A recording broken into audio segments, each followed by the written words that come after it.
Welcome to our discussion. Today, we're diving into that intriguing look at ASEAN through the insights of Kishore Mahbubani, the veteran diplomat and distinguished visiting professor. It's packed with fascinating reflections, right? Absolutely, I'm ready to explore his perspectives. What really stands out in his discussion? Well, for starters, it's his analysis of US democracy. He explains how American democracy seems to be drifting away from truly serving its people toward catering to big business interests.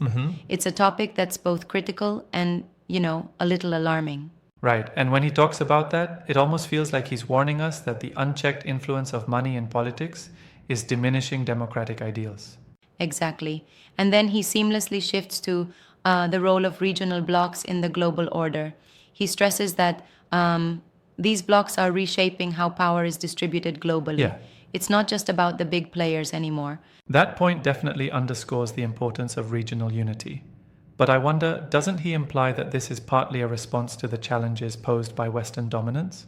It does. He argues that regional blocs like ASEAN are now creating their own identities and strategies. It's kind of a self determined counterbalance to Western influence. Think of it as a Right. recalibration of global power dynamics. And then there's the discussion on small and medium states. I found it quite compelling. What did you think about his take on that?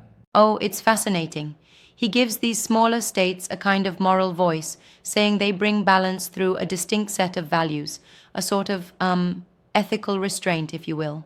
They might not have the size of power, but they wield significant influence by playing smart politics. Right? But um, don't you think that sometimes his view might be a bit idealistic?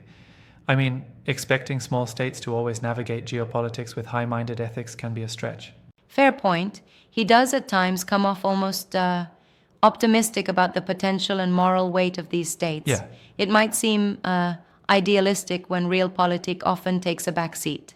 Speaking of which, his discussion on India really adds another layer. How did you interpret his perspective there? His take on India is multifaceted. He highlights India's rising role on the world stage while also cautioning about its internal challenges. It's like watching a giant that's still working out its own issues, even as it climbs in global stature. Yes, and it creates a fascinating dichotomy, you know? A nation bursting with potential but still grappling with foundational difficulties.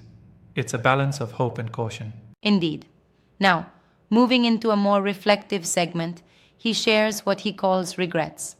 There's this moment of introspection where he alludes to missed opportunities in global diplomacy. Yep. It's a moment that really adds emotional depth to his analysis. I really appreciate that because it humanizes the otherwise dry geopolitical analysis. It reminds us that even the most seasoned diplomats have moments of what if. Exactly. And then there's the philosophical dimension. He takes a step back and examines the values underlying global politics. It's like he's inviting us to consider not just power but purpose. Absolutely. It's refreshing to see philosophy woven into geopolitics. It adds a nuanced layer to understanding international relations beyond mere strategies and alliances. And his poise in discussing these themes is almost poetic. It's like he says, sometimes numbers and power aren't enough. We need to consider the ethical and cultural narratives that shape our world. It brings a richer understanding to the conversation. That's so true. And then he turns his attention to advice for Hong Kong leaders, a very pointed and timely segment. What was your take on that? Oh, that part was compelling. He provides grounded advice, encouraging Hong Kong leaders to engage with both local needs and the broader Asian identity. Yes. He suggests they embrace regional cooperation as a way to reinforce their own stability and distinctiveness. Right, it almost sounds like he's urging them to think beyond traditional models and to embrace a new playbook that reflects ASEAN and broader Asian values. Precisely. According to him, the future lies in a recalibration of power where the West is no longer the sole Right, yeah. influencer. Instead, a rising Eastern philosophy and cooperation form the new global foundation. I find that perspective really interesting. It challenges the conventional narrative of a declining East versus a rising West, suggesting instead that perhaps a more balanced, multipolar world is emerging. Exactly. And if I might add an analogy, it's like we're all part of a massive orchestra, and instead of one solo dominating, we're moving toward a symphony where every instrument matters. It makes you think, right? That's a neat way of putting it.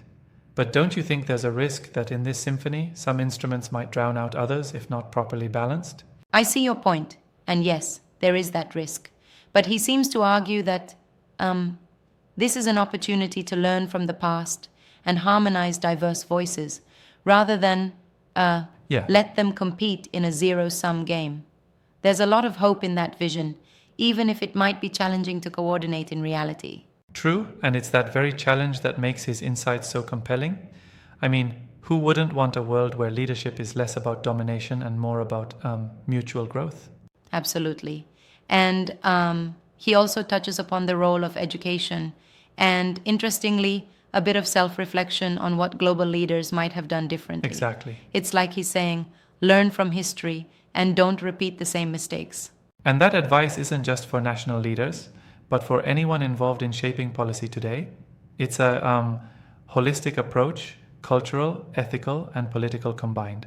Right, and his remarks on the philosophical underpinnings of diplomacy really tie this all together. There's an insistence that power must be wielded responsibly and, well, with humility. It's a reminder that our global future is collaborative rather than combative. You know, that really challenges the status quo. It makes one think, what if, instead of merely competing, nations truly collaborated on solving global issues while respecting cultural distinctiveness? Exactly. And that brings us back to his overarching theme, the need for a new global balance. It's not just about shifting power, it's about rethinking our entire approach to international relations. Definitely. And I must say, his ideas are notably fresh, even if they're, not always easy to implement in today's deeply entrenched systems of power. True, but it's this kind of dialogue that might just spark the changes we need. His combination of historical insights, ethical considerations, and practical advice really opens up room for meaningful reform. Yeah, and while there's a degree of idealism in his approach, it might in fact inspire leaders to embrace more collaborative strategies in a changing world. Precisely. And it's incredibly thought-provoking because it challenges us to look at our global system not just in terms of might, but in terms of moral vision and, say, collective responsibility. That's what makes his work stand out. I couldn't agree more.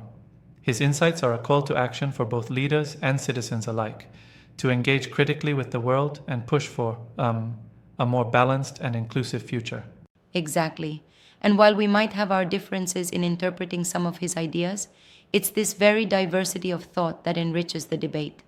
Yep. Thank you for walking through this fascinating exploration. Thank you indeed. It's been a rich conversation that leaves us, looking at global dynamics with fresh eyes and renewed hope.